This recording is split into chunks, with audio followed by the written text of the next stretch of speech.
მოკლედ დაგიბრუნდით სურფესო ტელემაყურებლობა გრძელდება გადაცემა შუადღე ქუთაისში და დაგიბრუნდით სტუმართან ერთად შეგიძლიათ უკვე სტუმარიც იხილოთ ბატონი ზალ გორგიძე საქართველოს ახალგაზრდა იურისტთა ასოციაციის ქუთაისის ფილიალის თავმჯდომარე ბატონო ზალ შუადღე მშვიდობისა დიდი მადლობა რომ ბრძანდებით ჩვენთან ერთად მოკლედ შემიძლიათ ამომავთ ვთქვათ რომ მიმდინარე სეზონზე თქვენი პირველი ვიზიტია გადაცემა შუადღე ქუთაისში იმის ფონზე რომ არჩევნები გავიარეთ რამოდენიმე დღის წინ ძალიან დატვირთული ბრძანდებით ძალიან დიდი მადლობა რომ ამის ფონზე მოახერხეთ გამონახეთ და დღეს ჩვენთან ერთად ხართ ნამდვილად აქტუალური თემაა დღეს როგორც ვთქვით არჩევნები რადგანაც სულ რამოდენიმე დღის წინ ჩვენ უკვე ვიხილეთ არჩევნები 22 ოქტომბერს თუ როგორ ჩატარდა არჩევნების უკვე გამოდის პირველი ტური ვიდრე უშუალოდ 22 ოქტომბრის დღეს და ამ თითოეულ ნიუანს დარღვევებს მიმოვიხილავთ, უფრო გადავიდეთ წარსულში, მონიტორინგს უკვე 1 აგვისტოდან აწარმოებთ. მოდით გითხარით. როგორც მოგეხსენებათ, ნარადა მოგეხსენება ზოგადად ტელემაყურებელს, ახალგაზრდა იურისტთა ასოციაცია ყოველთვის აკვირდება არჩევნებს. ეს უკვე დაახლოებით რაც არსებობს ჩვენი ორგანიზაცია, თითქმის 25 წელია ყველა არჩევნებს აკვირდება და ეწევა არჩევნების მონიტორინგს. არჩევნების მონიტორინგი არ მოიცავს მარტო რომ არჩევნების დღეს დავაკვირდეთ არჩევნებს, თქვათ მარტო 22 ოქტომბერს დავკვირვებოდი და არ დავკვირვებოდი წინასაარჩევნო პერიოდს. ჩვენ ვაკვირდებით წინასაარჩევნო პერიოდს და ვაკეთებთ ყოველთვის ჩვენი დასკვნებით, კეთდება ჩვენი ანგარიშები თუ როგორ განვითარდა წინასაარჩევნო მოვლენები, როგორ იყო წინასაარჩევნო ამინდი და ზოგადად კონკურენცია და ასე შემდეგ. და როგორი იყო ეს არჩევნებიც არ იყო მათ შორის გამონაკლისი. ჩვენ დავიწყეთ წინასაარჩევნო მონიტორინგი, უკვე რადგანაც ქუთაისის ფილიალს საუბრობთ, ამე ქუთაისის ფილიალის ხელმძღვანელი ვარ, მინდა გითხრათ, რომ 1 აგვისტოდან ჩვენ ავიყვანეთ უკვე იურისტები, 2 წინასაარჩევნო მონიტორი, რომელიც აბსოლუტურად ყველა მოვლენას და ყველა ფაქტს აფიქსირებდა, ეს იქნებოდა პოლიტიკური პარტიების შეხვედრების საზოგადოებასთან, პრეზიდენტობის კანდიდატების შეხვედრები და ასე შემდეგ.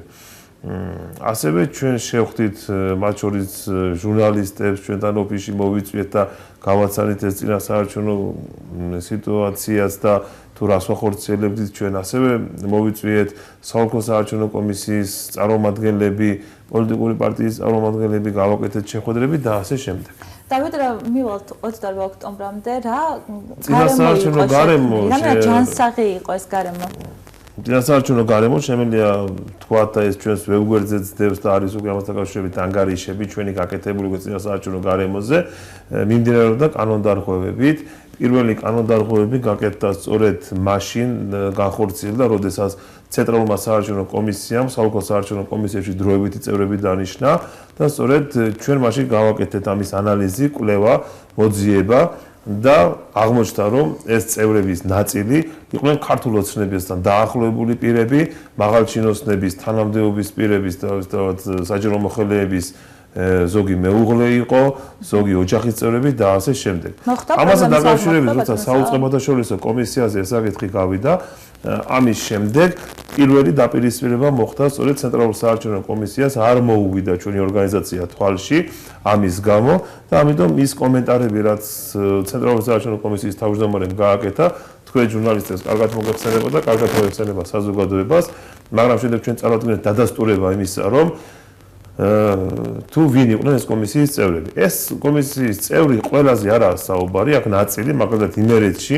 ჩვენთან გამოიკვეთა 2 მუნიციპალიტეტში, რომ ქართულ ოცნებასთან დაახლოებული პირები იყვნენ და ჩვენ ქუთაისის ფილიალმა მივხვდით იმერეთი, რაჭა-ლეჩხუმი, ქვემო სვანეთი და სვანეთში საოლქო საარჩევნო კომისიაში დანიშნული პირები იყვნენ თანამდებობის პირის მეუღლე და მათი ოჯახის წევრები. როგორ მოგვარდა ეს პრობლემა? არა, პრობლემა რა თქმა უნდა, პრობლემის მოგვარება სწორედ ჩვენ იმიტომ ვაკეთებთ მონიტორინგს, რომ ეს მომავალში არ განხორციელდეს, მაგრამ ყველაზე ცუდი რა არის, იცი ამ დროს ზუსტად ხელისუფლება ჩვენი მოქმედებდა იმით და იმ ხერხებით და მეთოდებით, რაზეც წინა ხელისუფლებას აკრიტიკებდა, მაგრამ იმეორებდა იგივე ქმედებებს. ასევე წინასაარჩევნო პერიოდში გამოიკვეთა ეს აშკარად არის გამოკვეთილი მთელი საქართველოს მასშტაბით და მათ შორის იმერეთშიც ადმინისტრაციული რესურსის გამოყენება. ხელისუფლებამ ბოლომდე სცადა და ყველა ღონე ამოწურა იმისი, რომ ადმინისტრაციული რესურსი გამოეყენებინა, გააკეთა კიდევაც ეს.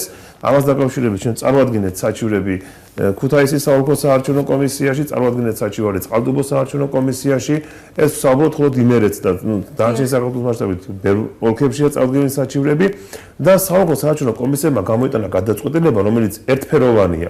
ანუ გარკვეული მითითება ზემოდან, მხოლოდ და მხოლოდ შეცვლილია სახელი და გვარები, როდესაც განიხილა საჩივარი, სახელი და გვარია შეცვლილი, დანარჩენი ყველაფერი უცვლელია. ანუ მიდგომა საჩივრის განხილვისა. თქვათ, პიროვნებამ X-მა გაიზიარა Facebook-ზე ერთ-ერთი მაგალითად კანდიდატის თქვათ სურათები მოუწოდა მოსახლეობას. ნუ არ გაუზიარებია მოქალაქეს გაიზიარა მისმა ოჯახის წევრმა მეუღლემ თქვათ ერთ შემთხვევაში წერია დასკვნაში საჩივრის განხილვისას. მეორე ოლქის წერს რომ თითქოს მას არ გაუზიარება მისმა შვილმა გაიზიარა.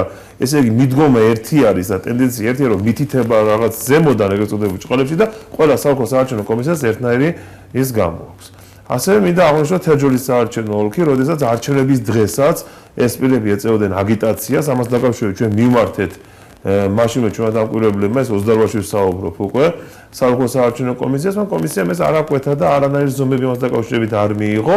ეხლა საჩივრებია წარდგენილი და საჩივრების განხილვა ფაქტურად დღეს ხდება საოლქო საარჩევნო კომისიებში. ეს უკვე არჩევნების დღესთან დაკავშირებით. და ეს რაც შეეხება თერჯოლას, ალბათ ძალიან მოკეთ, თერჯოლის გარდა სხვა რეგიონებშიც იქნებოდა დაფიქსირებული. არა, ეს უკვე 28-ში, ეს წინა საარჩევნოდ ზოგადად შეიძლება თქვა ადმინისტრაციული რესურსის გამოყენება ფაქტურად მთელი საქართველოს მასშტაბით იყო მობილიზება ამასთან დაკავშირებით. ანუ ეგრეთ წოდებული სიების გაკეთება საჯარო მოხელეების მიერ, რომ თითოეულმა უნდა მოიყვანოს ამდენი პირი, ამდენი წევრი, მათი პირადობის მოწვევების, ნომრების მოტანა და ასე შემდეგ. ეს მთელი საქართველოს მასშტაბით ხდებოდა, ისე როგორც ჩვენ დახდებოდა იმერეთშიც. ანუ ხელისუფლებამ ყველა ღონე იხმარა იმისა, რომ გამოეყენებინა თავისი რესურსი, ასე იგი მანქანების გამოყენება და ასე შემდეგ.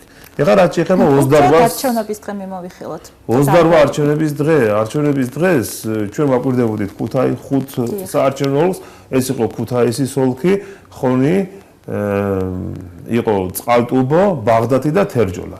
55 დამკვირვებელი აკვირდებოდა იურის ასოციაციის ქუთაისის ფილიალი, აკვირდებოდა ხოლმე ამ ოლქებს და თელისაია, რა თქმა უნდა, თელი საქართველოს მასშტაბით სხვა ოლქებს აკვირდებოდა, რა თქმა უნდა. ამ ოლქებში დაიწერა დაახლოებით 24 საჩივარი არჩევნების დღეს და დღეისთვის დაიწერა დღეს უნდა შევიტანოთ ოლქებში დღეს უკვე დაახლოებით 20-მდე საჩივარი და ეხლა საჩივრების დაწერის პროცესი მიმდინარეობს ჩვენთან ფილიალის ოფისში. რა დარღვევები გამოიკვეთა? არჩევნების დღეს 12 საჩივარი შევიდა 12-მდე ქუთაისის საოლქო საარჩევნო კომისიაში, 6 შევიდა თერჯოლის საოლქო საარჩევნო კომისიაში, 3 ბაღდათში, ხონშიც ასევე 3 იქნა შესული და დღესდღეობით უკვე დაემატება საჩივრები უკვე ხონში, წყალტუბოში, ქუთაისში, ბაღდათსა და თერჯოლაში. და რა ტიპის დარღვევები? არჩევნების დღეს ტიპის დარღვევები, არჩევნების დილა თავიდანვე დარღვევებით დაიწყო. დარღვევები მოდიოდა თავისთავად საუბრობ საარჩევნო კომისიიდან, ძირითადად თავმჯდომარეებიდან, რა თქმა უნდა, ზოგი მდივნიდან და ასე შემდეგ. თავიდან დაიწყო პროცედურული დარღვევები, ეხებოდა დარღვევები იგივე ლუქების არევას, დაულუქაობას, გადასცა საარჩევნო ყუთზე ბიულეტენები გაატანეს ერთ-ერთ უბანში და ბიულეტენები გაუქრათ. ნუ გაგვებნა, ყოველ შემთხვევაში გაებნა თუ გააბნიეს, გარკვეული შემდეგ სიყალბის ჩასადენად ეს მეორე საკითხი არის. სწორედ ამის განხილვა იქნება დღეს ამ კომისიებში. ასევე იყო ესეთი რომ დაფიქსირდა რომ ამორჩევლთა მარკირებას არ ამოწევდნენ კარებთან და ისე შეუშვეს ამორჩევლების ერთ-ერთ საარჩევნო უბანზე. ამას დაკავშირებითაც იქნა დაწერილი, თქმა უნდა, საჩივრები. ასევე გარკვეული პროცედურული დარღვევები, თუნდაც ფურცლის შევსება, საკონტროლო ფურცლის მაგალითად ხო ვერ ჩააგდეს, არასწორად შეავსეს და ასე შემდეგ. ანუ შეიძლება გარკვეული პირი ამას იყენებს იმათ, რომ ესო ძალიან უნიშნულო დარღვევებია და დარღვევა უნიშნულო რას ნიშნავს? ეს დარღვევები საბოლოოდ გამიზნულია, რომ საბოლოო შედეგი იყოს, რა თქმა უნდა, რაღაც კონკრეტული მიზნით. ან შეცვლილი ვიღაც კანდიდატის ასარგებლოდ, ვიღაცისთვის საზიანოდ, ვიღაცისთვის ასარგებლოდ და ასე შემდეგ. ეს დარღვევები ქმნის შემდეგ დღის ბოლოს რაღაც შედეგს თავისთავად. გადასცემა საარჩევნო ყუთზე ვთქვათ, ლუქი არ დაიდოს სწორად. ეს ყველაფერი გათვლილია შემდეგისათვის, რომ საღამოს თუ კი რაიმე პროცედურებში ან რაიმე შედეგი ვერ იქნება სასურველი, ეს რომ შეიძლება გამოყენებული იქნას. ანუ რას ბიულეტენი გაქრა, ან რატომ უნდა ამოვიდეს მეტობა. ეხლა გადავხედეთ ჩვენ უკვე როდესაც უბრი შემაჯამებელი ოქმით დგება და არის მეტობები, ხო? მაგალითად 20 ამორჩეველი მოვიდა, ამოდის 22 ბიულეტენი, ამოდის 21 ბიულეტენი, საიდან ამოდის 21 ბიულეტენი? ესენი ამაზე დაიწერა სწორედ დღეს საჩივრები ჩვენი ორგანიზაციის მიერ, რომელიც უნდა განიხილოს ვადა არის 2 დღის ვადა. დღეს შევა სწორედ ეს საჩივრები, მეტობები გვაქვს ბაღდადში, მეტობა არის რა თქმა უნდა ქუთაისშიც. აი მეტობა არანაირ შემთხვევაში არ შეიძლება არსებოდა და 20 ამორჩეველი შემოგივიდა, ამოგდის 21 ბიულეტენი, ხო?